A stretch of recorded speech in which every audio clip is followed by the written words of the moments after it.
केंद्रीय वित्त मंत्री निर्मला सीतारमण ने संसद के दोनों सदनों में भारतीय अर्थव्यवस्था पर कल श्वेत पत्र पेश किया। मोदी सरकार ने अंतरिम बजट में ऐलान किया था कि वो यूपीए सरकार के 10 सालों से एनडीए सरकार के 10 सालों की तुलना करने के लिए श्वेत पत्र लेकर आएगी।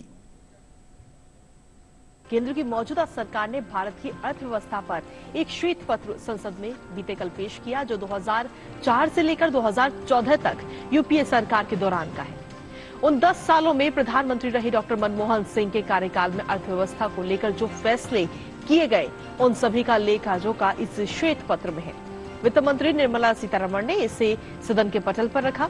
श्वेत पत्र में कहा गया है कि 2014 में जब नरेंद्र मोदी सरकार सत्ता में आई थी, तब अर्थव्यवस्था नाजुक स्थिति में थी और वित्तीय स्थिति खराब थी। इसमें यह भी कहा गया है कि आर्थिक कुप्रबंधन और वित्तीय अनुशासनहीनता के साथ साथ व्यापक भ्रष्टाचार के कारण संकट पैदा हुआ। इसमें आगे कहा गया है कि अब अर्थव्यवस्था स्थिर हो गई है और सुधार तथा विकास के पथ पर है।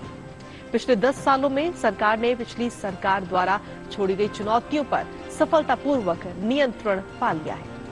और वहीं श्वेत पत्र में यूपीए सरकार की गलत नीतियों का भी जिक्र करते हुए कहा गया कि विभिन्न सब्सिडी के लिए तेल विपणन खाद व खाद्य निगम को वर्ष 2006 से 2010 के बीच 1.90 लाख करोड़ रुपए के बॉन्ड जारी कर दिए गए और राजकोषीय घाटा व राजस्व घाटा बढ़ाने की डर से इस कर्ज को छिपाया गया, जिसे अब एनडीए सरकार चुका रही है। बिना जांचे परखे लोन देने की वजह से यूपीए काल में बैंकिंग संकट भी गहरा गया था। बैंकों के एनपीए बढ़ने लगे थे और बैंक अंदर से खोखले हो रहे थे। विदेशी मुद्रा का भंडार कम हो रहा था और साल 2013 के अगस्त में ये 256 अरब डॉलर था, जो कि साल 2011 में 294 अरब डॉलर था। राजकोषीय घाटा अधिक होने से वित्त वर्ष 2011-12 में बजटीय प्राविधान की तुलना में 27% अधिक बाजार से कर्ज लिया गया। इंफ्रास्ट्रक्चर विकास चरमराने लगा था। सामाजिक व ग्रामीण मामले से जुड़े मंत्रालय के पैसे खर्च तक नहीं किए जा रहे थे। तो भारतीय अर्थव्यवस्था पर यह श्वेत पत्र जारी किया गया है और साथ ही इसमें यह भी कहा गया कि यूपीए शासनकाल में दुनिया की 5 कमजोर अर्थव्यवस्था में शामिल रही भारतीय अर्थव्यवस्था को 5 शीर्ष अर्थव्यवस्था में शामिल करने के मोदी सरकार के सफर को श्वेत पत्र में दिखाते हुए कहा गया कि किफायती आवास ग्रामीण यूपीए सरकार में 2.1 करोड़ था, जो एनडीए शासनकाल में 2.6 करोड़ हो गया।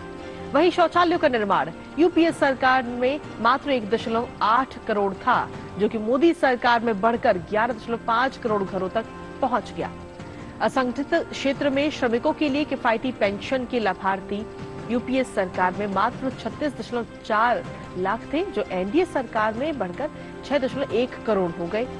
यूपीए सरकार में न्यूनतम शून्य राशि वाले बैंक खाते मात्र 10.3 करोड़ थे, जो मोदी सरकार में बढ़कर 51.6 करोड़ खाते तक पहुंच गए।